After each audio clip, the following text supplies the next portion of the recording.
بسم اللہ الرحمن الرحیم۔ ہماری انبیاء سیریز کا الحمدللہ تیسرا سال شروع ہو رہا ہے، الحمدللہ اور گزشتہ 2 سالوں میں ہماری ترتیب یہ رہی کہ جن 25 انبیاء کرام کا ذکر قرآن میں آتا ہے، کچھ کے حالات، کچھ کا نام، پھر ان کے کچھ حالات احادیث میں بھی، تو انہی کا ہم انتخاب کرتے رہے، اور ایک ترتیب سے حضرت آدم علیہ السلام سے ہم شروع کرتے تھے اور نبی کریم صلی اللہ علیہ وسلم پر تکمیل کرنے کی کوشش ہوتی تھی۔ ہم چونکہ انبیاء سیریز کے حوالے سے بات کر رہے ہیں، تو ہم انبیاء کے بارے میں ایمان کیا ہوتا ہے نبی پر، مطلب ہم جب یہ کہتے ہیں کہ ہمیں کسی نبی پر ایمان لانا چاہیے، تو وہ کون کون سی چیزیں ہیں جو اس ایمان کے تقاضے کے طور پر ہمارے اوپر واجب ہیں، اور ہمیں ٹھیک ہے، ان کو پورا کرنا، ان کی تکمیل ہمارے لیے ضروری ہے، ہماری ذمہ وہ کون داری کون سے ٹھیک۔ امور ہوتے ہیں کسی نبی کے بارے میں۔ ہم، تو انبیاء کے حوالے سے سب سے پہلی چیز جو ہے ان پر ایمان لانے کے اعتبار سے، وہ یہ ہے کہ نبی کو اللہ تعالیٰ کی جتنی بھی مخلوق اس کے دور میں موجود ہے، صحیح ہے۔ جتنے بھی انسان، اب وہ 5,000 ان ہو 5 لاکھ ہو جو بھی، لاکھوں جتنے بھی ٹھیک ہے ہیں، ان تمام لوگوں میں سب سے افضل سمجھنا، ٹھیک ہے، ظاہری خوبیوں کے اعتبار سے بھی اور باطنی باتیں ہی کمالات ہوتی، کے اعتبار سے۔ ٹھیک ہے ٹھیک، یعنی کوئی ایک شخص بھی یہ نہیں کہہ سکتا کہ میں اپنے دور کے نبی سے کسی بھی حوالے سے آگے ہوں۔ معاذ اللہ، ٹھیک، دوسری چیز اس بات پر ایمان لانا ضروری ہے کہ نبی کا کوئی استاد نہیں ہوتا، صحیح ہے، معلم کوئی نہیں ہے، اللہ تعالیٰ ہی نبی کا معلم ہوتا ہے۔ ٹھیک، اور تیسری بات یہ ہے کہ نبی کو جو علم ملتا ہے وہ کسی ظاہری مادی واسطے کے ذریعے نہیں ملتا، وہ کسی اسکول میں نہیں جاتا، کسی مکتب میں نہیں جاتا، بالکل، یا کوئی اس کو پڑھانے کے لیے نہیں آتا، بلکہ یہ براہ راست اللہ کی طرف سے ہوتا ہے۔ یہ گویا کہ ڈیوائن کمانڈز ہوتی ہیں جو اللہ کی طرف سے براہ راست نبی کو ملا کرتی ہیں۔ ٹھیک، چوتھی چیز یہ ہے کہ نبی اللہ کا چنا ہوا بندہ ہوتا ہے، جس کو اس نے اس دور کی مخلوق کی ہدایت کے لیے رول ماڈل بنا کر بھیجا ہوتا ہے، وہ اللہ کا ہی چنا ہوا ہوتا ہے۔ بالکل، اور ہر نبی کو اللہ تعالیٰ اس کی صداقت کے لیے کچھ ایسی نشانیاں، کچھ ایسی علامات، کچھ ایسے کمالات دیتا ہے کہ جس سے اس دور کی مخلوق عاجز ہو جاتی ہے۔ اور اس میں بھی اللہ نے ایک عجیب نظام یہ بنایا کہ اس دور میں جس فن کا چرچا تھا، صحیح ہے، اور جس میں لوگ بڑے طاق ہوتے تھے، اور جو بندہ اس فن کو جانتا تو اس کو وہ بہت بڑی بڑا، واہ واہ ہوتی تھی، اس کی بہت بڑی بڑا واہ واہ آدمی، ہوتی تھی، صحیح، بڑا اس کو سمجھا جاتا تھا۔ ہم، اسی فن میں ہم، اللہ نے اس نبی کو ایسی مہارت دے دی کہ وہ بڑے بڑے ماہر سب فیل ہو وہ گئے جی، فیل ہو گئے۔ سبحان انہوں نے کہا اللہ، جی یہ تو ہمیں سمجھ میں بھی نہیں آ رہا، انہوں نے کیا کیا، اس کا مقابلہ کرنا تو دور کی بات ہے، کیا ہمیں تو بات، یہ نہیں سمجھ میں آ رہا یہ ہو کیسے رہا ہے۔ سبحان اللہ، تو اللہ تعالیٰ سچائی کے لیے ہر نبی کو کوئی نہ کوئی اس طرح کا کمال، ایک ہو یا زائد، ٹھیک، اس کو معجزہ کہا جاتا ہے۔ بالکل، اور پھر یہ معجزہ جو ہوتا ہے یہ بھی نبی کے اپنے اختیار میں نہیں ہوتا، ہاں، یہ بھی اللہ کی مرضی ہے، اللہ کی مرضی ہے، جب وہ چاہے گا ظاہر ہوگا، وہ نہیں چاہے گا تو ظاہر بھی واہ، نہیں سبحان ہوگا۔ اللہ، تو یہ نبی کو اللہ تعالیٰ اس کی صداقت کے لیے معجزہ، اس چیز پر ایمان لانا بھی ضروری ہے۔ ٹھیک ہے، اس چیز پر ایمان لانا بھی ضروری ہے کہ نبی جو ہے وہ گناہوں سے معصوم ہوتا ہے۔ بے شک، یہ ہماری پشتو زبان میں بچے کو معصوم کہا جاتا ہے، معصوم، ہاں، ٹھیک ہے نا؟ تو اس لیے کہتے ہیں کہ ظاہر ہے وہ گناہوں کے کانسیپٹ سے ہی ناواقف ہوتا ہے۔ تو انبیاء کرام علیہم السلام کو اللہ رب العزت نے گناہوں سے پاک اور محفوظ رکھا ہوتا ہے، ہم، وہ گناہ نہیں کرتے، اور خصوصی اللہ کی حفاظت ہوتی ہے جس کی وجہ سے وہ نہیں کرتے، اور کسی قسم کی اخلاقی خامی ان میں نہیں ہوتی، ان میں نہیں ہوتی، اور کردار کے اعتبار سے کوئی کمی ان کے اندر نہیں ہوتی۔ اور یہ سب انتظامات اللہ نے کیوں کیے ہیں؟ یہ اس لیے کیے ہیں کہ اللہ تعالیٰ پوری مخلوق کے لیے ان کو رول ماڈل بنا رہا ہے۔ یقیناً، جب آپ کسی کو باقاعدہ ایک گارنٹی کے ساتھ اپنا بندہ کہہ کر، اور ایک ایسی شخصیت جو ایک بڑی پاورفل شخصیت ہو، وہ جب کسی کو پیش کرتی ہے تو ان تمام چیزوں کا، تمام پہلوؤں کا لحاظ کیا جاتا ہے۔ تو اللہ رب العزت اس کو اس تمام مخلوق کے لیے رول ماڈل بنا کے بھیج رہا ہوتا ہے کہ اس کے پیچھے چلو گے، اس کے طریقے پہ چلو گے، اس کے کہے کو مانو گے، اس کے پیغام کو فالو کرو گے تو کامیاب ہو، ورنہ نہیں ہو، مرنا نہیں ہو سکتا، صحیح، اور راستہ ہے ہی نہیں۔ بالکل، تو جب اس کو سب کے لیے نمونہ بنانا ہے تو اللہ تعالیٰ اس کو گناہ سے اور ہر طرح کے چھوٹے بڑے تمام گناہوں سے اللہ اس کو معصوم پیدا فرماتا ہے۔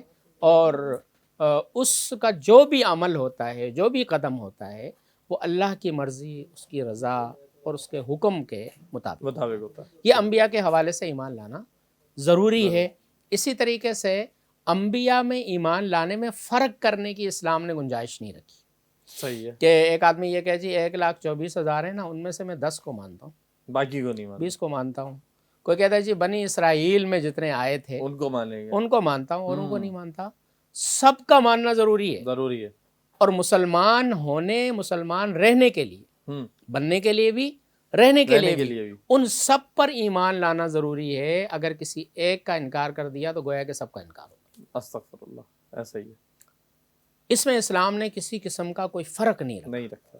اور انبیاء پر ایمان میں یہ چیز بھی داخل ہے کہ تمام انبیاء کرام علیہم السلام نے جو دعوت دی، بیسک جو بنیادی دعوت تھی، وہ توحید کی دعوت تھی. اللہ کو ایک مانو، اللہ کو ہر طرح کے اختیارات کا مالک مانو. سارا نظام وہ چلا رہا ہے، کوئی اس کا شریک نہیں ہے، وہ کسی کا محتاج نہیں ہے، سارے خزانے اس کے ہاتھ میں ہیں. تو اللہ کی الوہیت، اس کے معبود ہونے کی دعوت تمام انبیاء نے دی ہے، اور اس میں سب بالکل شریک ہیں. نبی کریم صلی اللہ علیہ وسلم نے فرمایا کہ اس طرح ہیں ہم جیسے کہ جو ہے وہ ماں شریک بھائی ہوتے ہیں آپس میں، ٹھیک ہے نا. کہ اسی طریقے سے ہمارا جو بنیادی بیسک جو میسج ہے وہ ایک ہی ہے. البتہ شریعت کے طریقے، عمل کرنے کے طریقے، ہر دور کے اعتبار سے تھوڑا بہت اس میں فرق، لوگوں کے مزاج کے اعتبار سے اللہ تعالیٰ نے چونکہ نمونہ بنانا تھا، تو اب ظاہر سی بات ہے کہ ہر دور کے اپنے تقاضے ہوتے ہیں، تو کچھ اس حوالے سے تھوڑا بہت فرق. اچھا، انبیاء کے حوالے سے یہ بھی ایک چیز اللہ نے نظام یہ بنایا ہے کہ پچھلا جو نبی ہوتا ہے وہ جانے سے پہلے اگلے نبی کے حوالے سے ذہن بناتا ہے. اچھا. خوشخبری دیتا ہے کہ میں جا رہا ہوں، اب میرے بعد فلاں آنا ہے، آئیں گے، اور تم میں سے جو زندہ رہیں اور جو مجھ پر ایمان لائے ہیں، اب وہ ان کے اوپر ایمان لائے. اچھا، آپ نے غور کیا ہوگا صوبان صاحب کہ کتابوں میں نبی کے ساتھ ایک اور لفظ ملتا ہے، رسول. ہاں بالکل ملتا. ہم یہ بھی کہتے ہیں کہ حضرت محمد صلی اللہ علیہ وسلم اللہ تعالیٰ کے نبی ہیں، آخری نبی ہیں. ہم یہ بھی کہتے ہیں کہ آخری رسول ہے. یہ رسول اور نبی یہ بہت اہم پوائنٹ کیا فرق ہے؟ جی جی بالکل بالکل. آیا کوئی فرق ہے یا نہیں ہے؟ تو اس چیز کو بھی کلیئر کرنا ضروری ہے. بالکل. ایمان کے اعتبار سے تو کوئی فرق نہیں. 1,24,000 رسول ہیں، نبی ہیں، سب پر ایمان لانا ضروری ہے، اس اعتبار سے کوئی فرق نہیں. صحیح ہے. لیکن چونکہ دو الگ الگ لفظ ہیں اور قرآن میں بھی الگ الگ استعمال ہوئے ہیں، تو ان کا معنی کیا ہے؟ ایک ٹرم ہے یہ، تو اس ٹرم کے اپنے کیا معنی بنتے ہیں؟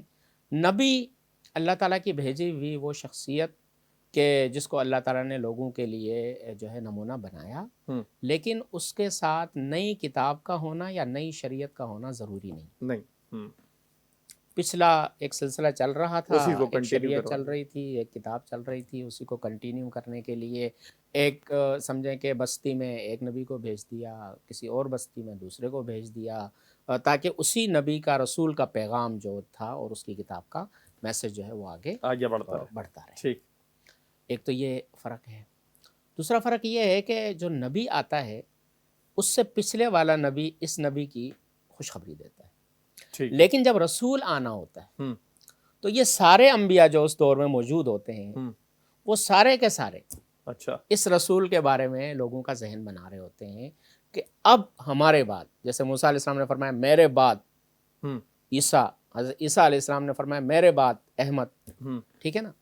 ان کے دور میں حضرت زکریا علیہ السلام، حضرت یحییٰ علیہ السلام، جو حضرت عیسیٰ علیہ السلام کے آگے پیچھے جو اس دور کے انبیاء تھے، ان سب نے نبی کریم صلی اللہ علیہ وسلم کی خبر دی. تو جو رسول ہوتا ہے اس کی خوشخبری پچھلے سارے نبی دیتے ہیں. صحیح. اور نبی ہوگا تو اس کے ساتھ والا جو ہے وہ کہے گا کہ میرے بعد فلاں آئے. صحیح. ایک اور بڑا اہم اور جوہری جو فرق ہے وہ یہ ہے کہ ویسے تو اپنی سچائی کے لیے نشان، علامت، معجزہ وہ نبی کو بھی ملتی ہے، رسول کو بھی ملتی ہے، یقیناً، اور دونوں سچے ہوتے ہیں، دونوں کا پیغام فائنل ہوتا ہے. لیکن رسول کو اللہ کی طرف سے جو نشانی ملتی ہے یا جو معجزہ ملتا ہے جی، وہ نو اور نیور والا ہوتا ہے بس. اچھا، اس کو مانو بچ جاؤ گے، نہیں مانو گے معاملہ ختم. معاملہ ختم. جبکہ نبی کا جو معاملہ ہے نبی پر اس کی قوم غالب آ سکتی ہے. اچھا انبیاء شہید بھی ہوئے، ہوئے بالکل قوم غالب بھی آئی ہے، صحیح. اور نبی کے ماننے والے مغلوب ہوئے ہیں. یہ سارے معاملات ہوئے ہیں. لیکن رسول کا جہاں تک تعلق ہے، اللہ تعالیٰ قرآن میں خود فرماتے ہیں لَأَغْلِبَنَّ أَنَا وَرُسُلِي، ہم، میں ہمیشہ غالب رہوں گا، میرے رسول ہمیشہ غالب غالب رہیں گے. یہ ممکن ہی نہیں ہے ہم، کہ کسی رسول کو لوگ شکست دینے میں کامیاب ہو. ہم.